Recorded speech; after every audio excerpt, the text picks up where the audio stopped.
सब कुछ होने के बाद ऐसे प्रिटेंड करना मुमकिन नहीं जैसे कुछ हुआ ही ना हो। मेरे पेरेंट्स की तलाक हो रही है। थोड़ा मुख्तसर करो, जो कहना है वो कहो।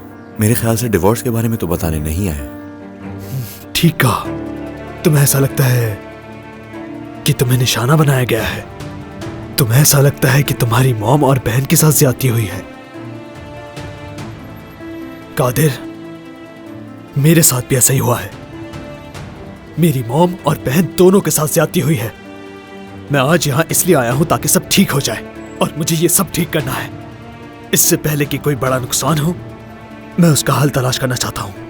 हल मैं बहुत पहले ही तजवीज कर चुका हूं मुराद, और तुम्हारे पेरेंट्स कबूल कर चुके हैं। मेरे ख्याल से तो हल निकल चुका है। नहीं, मेरे बाबा तुम्हारी मॉम को नहीं अपनाएंगे। मैं ऐसा नहीं होने दूंगा। क्या तुम अपनी जिंदगी बचाने वाले से इस तरह बात करोगे?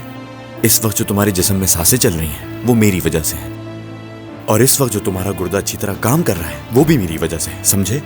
सुनो, मेरी बहन की उम्र 16 साल है। वो स्कूल जाती है, उसकी एक जिंदगी है। तुम्हारी वजह से वो सब बर्बाद हो जाएगी। और उसका क्या, जिससे हम गुजरे हैं? क्या आज तक हमसे किसी ने आके पूछा कि हम किस तरह की जिंदगी जीना चाहते हैं? क्या? फिक्र ना करो, बाबा तुम्हें गोद ले लेंगे। मेरा मतलब है वो अपना किरदार बाखूबी निभाएंगे, परेशान मत हो।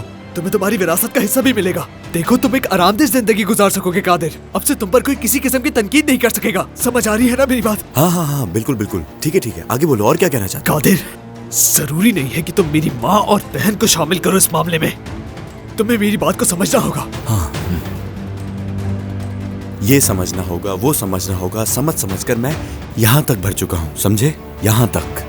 आज के बाद से समझने की बारी तुम्हारी है, तुम्हारी। देखो, मैं यहाँ एक हल तलाश करने आया हूँ। ऐसा हरगिज नहीं है, तुम यहाँ मुझे खरीदने आए हो, समझे? और आप ना भूलिएगा टू सब्सक्राइब टू आन TVs YouTube channel for more details.